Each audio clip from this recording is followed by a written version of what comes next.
a fuck what you say. Alright, so sa Davao na po kami guys.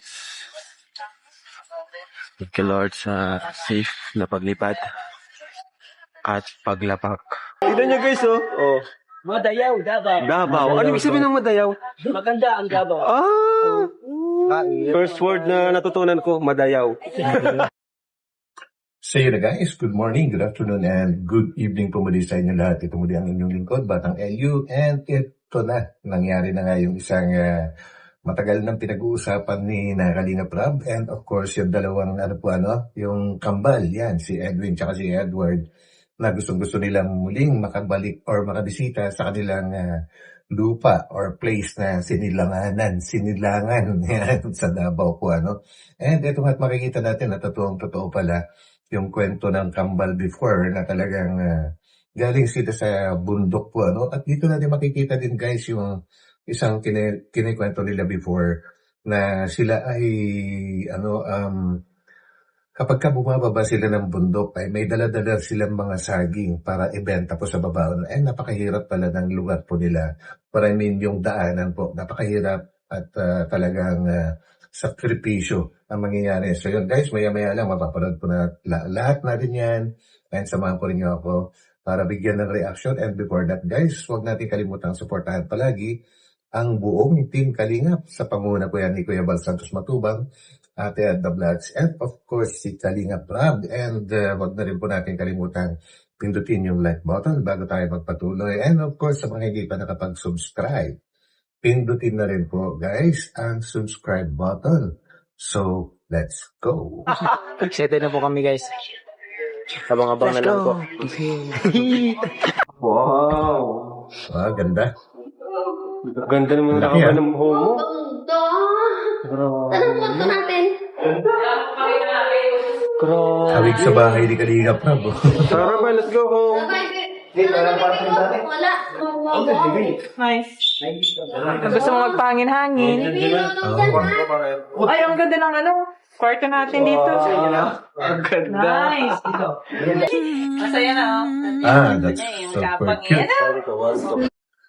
Alam niyo guys, nakikitan ako na sobra kay Baby Jax. Kasi yung konting lang, napapangiti siya and napakabungis-ngis. Siguro paglaki nito, napakamasayahing bata, So, Ready na kayo? Excited na mo kuya. Ready na? Kakain muna tayo. So, ready na? Ready na kayo, boys? Ready na. Di tahan ng shirt namin. Ready. Pare-paras kami. Mga sisiyaw kami guys. Guys. Sisiyaw. Yan, ganda. When red and gold paint the sky. Anong nararamdaman nyo at malapit na kayo? Excited na kinakabahan ko. Excited na. Grabe. Gusto mo makita sila Lola tsaka si Lolo. Sila lahat. Pamilya namin. Mamaya, babuhatin ko si Papa. So, si Mama. Grabe, bubuhatin daw niya si Papa. And yun yung isang guys, kasi sa sobrang tagal na nabablog itong kambal na ito, nagtataka pa rin ako kung bakit sobrang close sila doon sa kanilang tatay-tatayan po, na hindi naman yun yung kanilang talagang biological father, pero sobrang close nila, At yan ay, dito natin malalaman maya-maya lang guys. At may rason pala kung bakit nagkaganon. So, alamin po natin maya-maya lang. Nandito. Dito po. Kaliwa. So, dito na po kami, mga kalingap. Ayan Papasok na to kina Edward at Edwin. Ganito pala, rough road. At yun, sa tuloy tayo madaan talaga? Kaya ba? Dito siya kuya. Dito tayo sa Hindi ba tayo niya malubog? Hindi, I mean, dito, sa Batawi tayo dyan? Opo. Kaya man? Kaya? Maghangin bridge na tayo, tapos sila kuya na lang tayo na lang magabantay. Hindi, mas pabor nga mabigat dyan. Siya? Oo, kasi para makaahon tayo. Hindi pwede magaan pag Ayan guys. slide yan eh. And guys, So, doon sa title po natin, yung pag-uwi ng kambal ay nagmukhang adventure. So, ito na. Talagang adventure talaga ito, guys. Medyo mahirap talaga yung daanan pala, Ngayon ko naintindihan, guys, yung isang, nung dati kasi akong seafarer international. And meron akong naging under before na isang taga rito. Ito palang Laak. Ay, yan ang dating Combal, kung tawagin, Compostela Valley. At ngayon ko siya naintindihan kung bakit gusto niyang bumili daw dati ng motorsiklo na yung dirt bike. Yung pala, ganyan pala yung daanan. So bagay na bagay, no? Grabe. Tatawid tayo ng ilog. Ay, kaya, mababaw. Woo! Uy, ramdam agad. Wow! Nalubog. Kaya kuya? Kuya.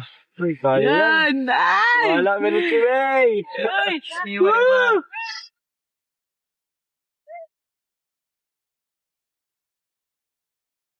Let's go! Ito pa ang lugar niyo, Edwin? Edward? Hala, yung mga bato. Hindi kaya. Tulak. Uy, tulak. Pati tayo ay. Lado, mambira. Ayan na. Hey! Rough. Grabe. Normal! Tirayos lang. Actually guys, si Norman, hindi talaga pinapatulong ni Kalingap Rob sa mga mabibigat na gawain. Gawa nga po ng baka maapektuhan po yung operasyon niya sa mata po, dahil dating bulag nga si Norman at na-save po nila yung isang mata niya and binabawalan pa rin siyang magbuhat or basta ma-pressure yung kanyang katawan. Kaya makikita natin na, kaya huwag tayo magtaka guys kung bakit hindi siya gaanong tumutulong pagdating sa mga ganyang gawain po. Baka yung mga hindi nakakalam, sabihin na, ay, tamad ni Norman, hindi po. Meron po siyang diferensya sa kanyang mga mata. So yun. Baka matalsik tayo ng mata dyan, guys. Tulak na lang kayo. Tulak na alalay lang yung 1, 2, 3, maybe yung ano.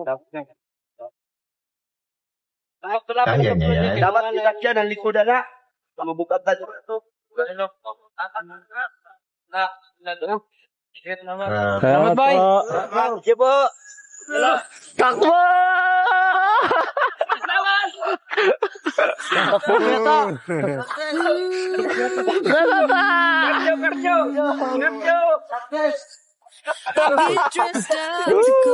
Sabi ko na nga po. Bukas ka na, okay?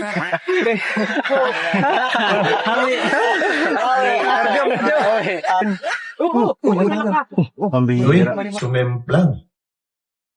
Grabe, kawawa naman yung mukhang mag-ina.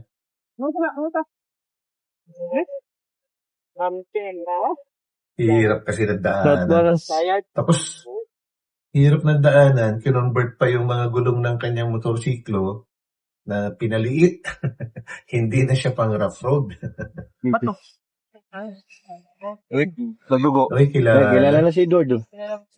Grabe yung challenge papunta pa lang kina Edwin. Grabe yung daan. Kalagyan, dire-diretso ka na, bangin. Lalim. Bangin na, Nangilo pati ako paglingon ko. Wala. Tama. Ayun, oh. Mataas? Taas. Dito. Sige. Dito. Malapit na ba tayo? Kayo na pa yung malapit na yun, Malapit ako. Malapit na pero malayo pa. Kanina pa yung malapit. Kayo na pa yan, Sa kabila ng mga pagsubok at hirap namin sa paglalakbay, ay salamat sa Diyos at nakarating din kami sa bahay ng kambal na si Edwin at si Edward. Let's go! Ayun guys, welcome sa aming mga ano po. Ayun, okay naman pala, kahit nasa kabundukan sila guys, ay malapit sila sa parang pinaka-plaza siguro nila or basketball court, basta covered court siya. So siguro yun yung pinaka-sentro sa kanilang barangay. And nung umpisa guys, ang ina-expect ko na bahay nila is either of the two, yung pala, ay maliit lang pala yung bahay po nila, May sayawan na. Ang surprise. Saan ba yun dyan? Layo ba? Patid po namin. Nasaan? Wow! Ay,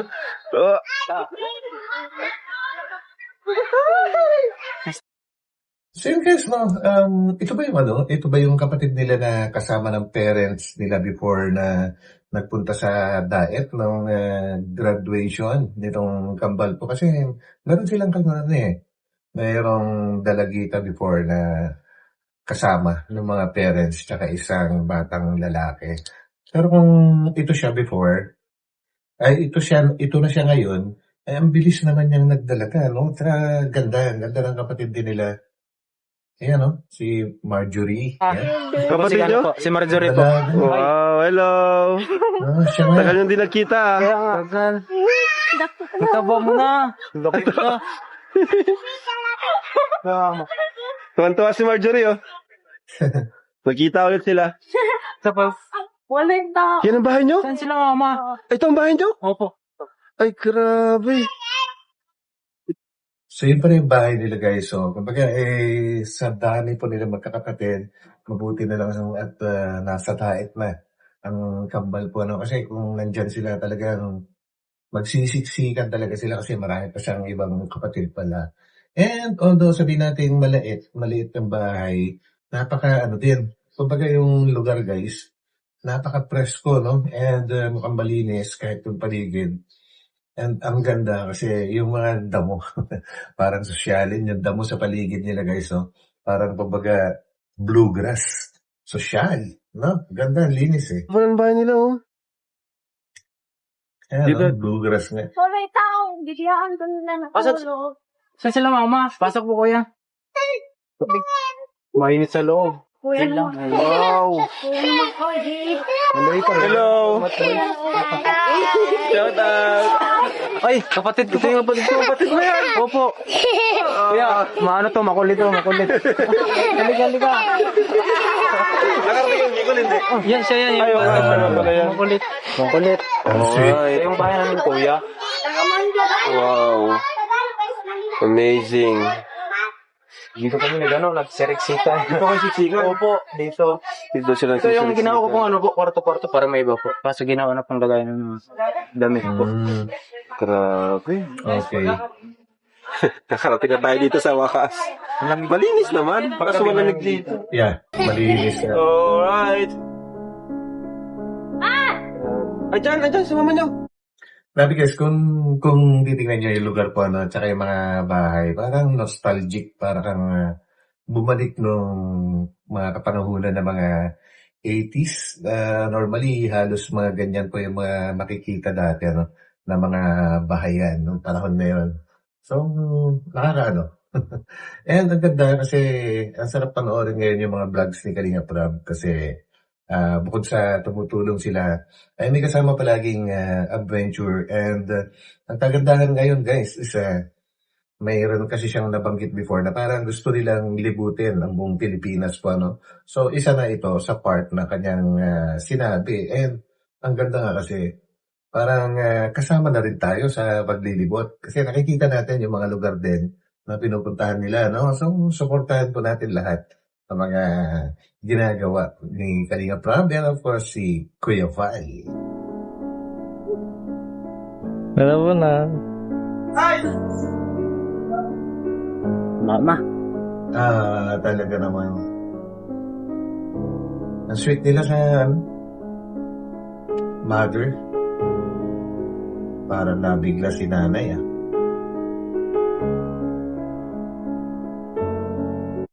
So, isa to guys sa mga part na pinagtataka ko before. And maya-maya malalaman na talaga natin kung bakit sobrang close at sobrang sweet nila sa kanilang tatay-tatayan. Grabe yun. Love na love nila, no?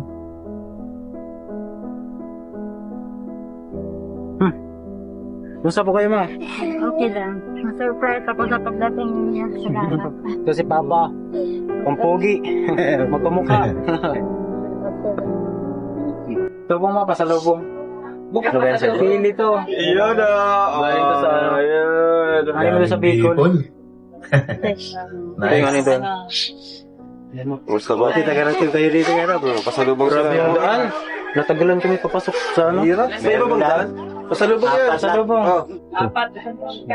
Yung mga anak nyo parang hindi na taga rito ang itsura, oh. Yan nga. Oo nga. Lalong gumanda yung itsura, ano? Nagpapasalamat ako kasi patuloy yung pag-aaral at maraming mga opportunity na natanggap nila sa kanilang pagpunta daw sa Bicol. Saka hindi lang basta yung pag-aaral nila. Private school pa yung pinapasukan niyang mga yan. Mahal. Yung tuition niya, umaabot ng 15 to 20K. Wala na problema kahit napalayo sila sa amin at least yung pag-aaral ay hindi nila napabayaan. At sa suporta niya, Kuya Rab, maganda yun para sa kinabukasan po nila. Well, totoo yun guys, no? Napakaswerte nila at napunta sila sa Kalingap. Kasi ang kwento ng buhay pala nila, before sa mga hindi pa nakakaalam, no? Nung nandyan pa sila sa Davao, ay talagang nag-work sila. Para mga, kung tawagin ay mga working student po, no? And ang hirap, syempre, yung kabuhayan po nila dyan, talagang hindi basta-basta dahil sa mura nilang edad before, ay nakapagtrabaho na sila sa isang binahan po, ano? And kung natatandaan po ninyo, ay may nangyaring aksidente before na parang natabunan sa ilalim ng lupa itong isa sa mga kambal. And buti na lang sa awa ng Diyos ay nakaligtas. Wala pagkabata nila kayo na rin po nag-alaga. Opo, wala nag-alaga sa kanila. Wala pa, buntis pa yung ina nila. So yan po guys, yung pala yung pinaka-reason, main reason kung bakit sobrang close nila sa kanilang tatay-tatayan po, ano? Dahil siya na pala talaga ang nabungaran nila na tatay. Kumbaga nung ano kasi, ang nakabuntis kasi sa nanay nila is I think British siya na tumira sa Australia and nagkita sila dito sa Pilipinas. And habang pinagbubuntis na, hindi naman sila nagtatuluyan po, ano. And naging sila na, itong tatay-tatayan nila, nakarelasyon na yung nanay po nila. And habang pinagbubuntis pa itong kambal. Kaya nung ipinanganak itong kambal, na nabungarang kaagad nilang tatay, ay ito na, yung bago nilang tatay. Kaya naman pala ganon na lang kung ituring nila sa kanilang tatay-tatayan, ay kung ako ang magsasalita, mas higit pa na tatay nila ito kesa dun sa biological father. Kasi nga, tanggap na tanggap po sila, no? Pero nyo yun, makikipagrelasyon ka sa isang buntis. Gaano mo kamahal yun, yung isang babae na yun po, no? At saka dun sa kanyang pinagbubuntis po. So, napakadalisay, napaka-pure ng pagmamahal din ng tatay-tatayan nila sa kanilang nanay po, ano. So, yun pala yung main reason, guys. At least ngayon, para sa akin ay malinaw na yung aking dating pagtataka. Hindi pa sila pinapanganak. Ako na yung nagano sa Kaya kanila. pala ano talaga, no? Close na close din po pala kayo. Hindi na tayo sarap. Lapan na Tahimik. Hello, konspirasyon! Grabe. CR nila, Ito yung sinasabi ko guys na parang napaka-nostalgic, no? Yung CR, yung nakahiwalay, parang inabot ko rin yan before, nung early, mga 70s, 80s, yung mga ganyan. Nakahiwalay pa. Hanggang unti-unting nagbabago na rin. Nung nakapagtrabaho na yung mga elder brother and sisters ko, syempre, sakaroon na ng pagbabago yung bahay po, ano. Edward. Dito tayo, Sarah. Ayos, maganda naman. Oh, bravo. Artist na yan dito. Konspirasyon. Grabe. Huwag ka na mainit. Oh, wala mo cellphone. Nakapapicture. Ito po yung ano po, mga kapatid ko po yun. Ito si Upaw, si Mohit, and si Marjorie. Wow. Si Diljan. Si makulit. Ayun.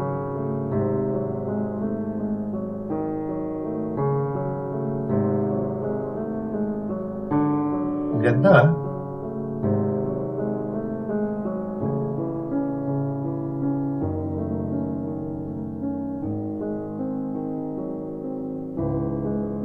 Ano? Ano? Inato ka na? Nakakantok pa. Sarap nga ng feeling dito. Pag ano, may nakasilip. May aswang sa ilalim. Saan? Dito. Hindi nga sa pagtulog, biglang may nakasilip na aswang. Tingnan nyo guys, kahit gano'n yung side, napakalinis po, no? Talagang hindi rin sila pabaya or burara kung tawagin, no? Malinis eh. Kumusta? Ito ay sobrang saya ko, Yarab. At least nakapag-usap kayo ng matagal nila Kaya, mga kapatid mo. opo. No? Sobrang na-miss ka niyan. Lalo na hindi mo pa nakita nung simula nung umalis kayo dito. Ngayon, lumaki na pagbalik namin. Nilaki na. Sila nanay. Tay, thank you tayo. Salamat sa pameriendang suman. So, babalik pa tayo dito kasi 1 week naman kami dito sa ano eh. So balik tayo. Ano? Yun, maraming salamat din po Kuya Rob kasi nagpunta tayo dito.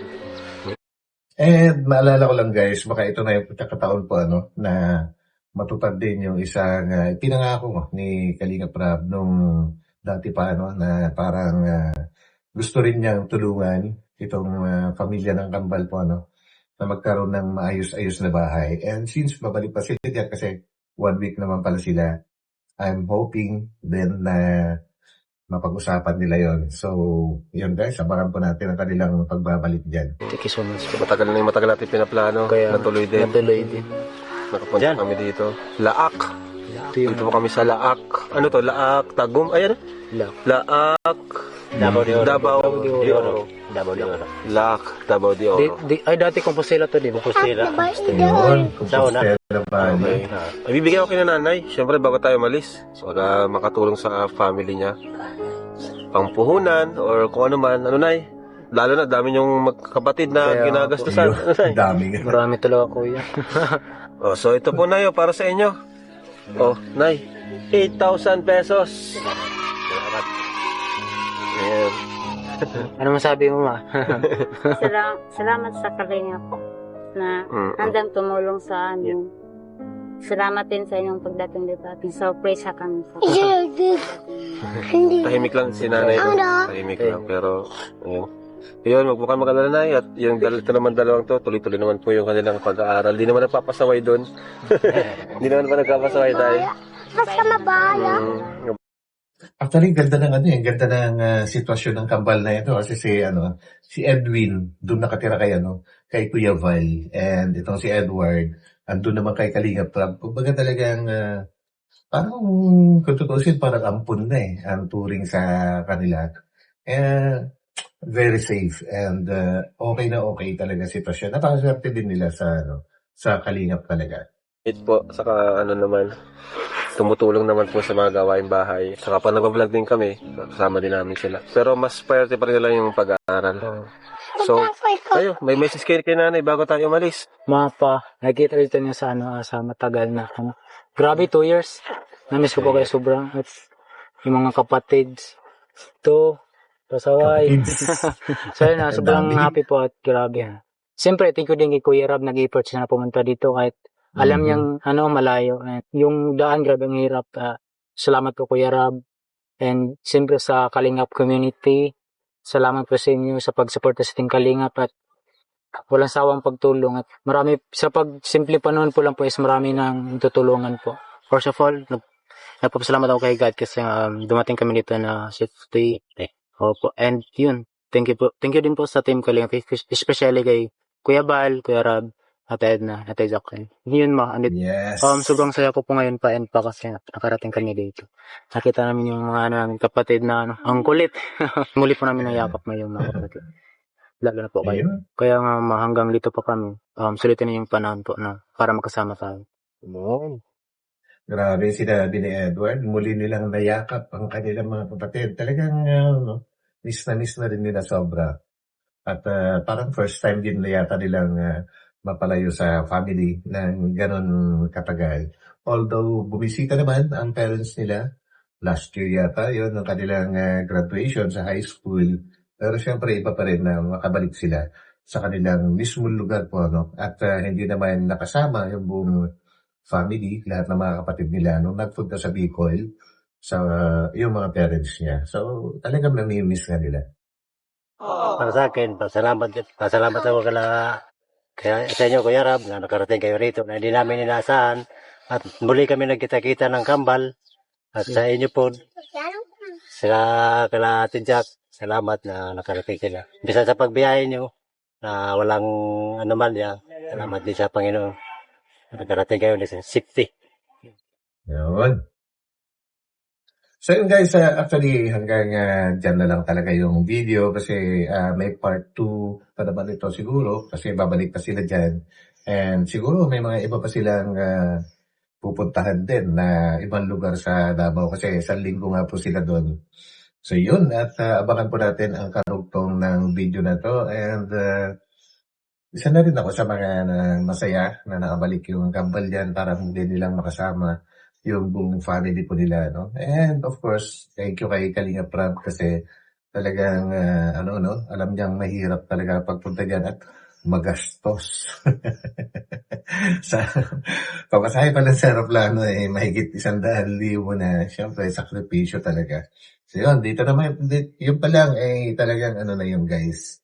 Sa expenses pa lang ay kasama na yun sa paglihap. So yun, and ito muli ang inyong lingkod guys at maraming salamat sa pagsama muli ninyo sa atin.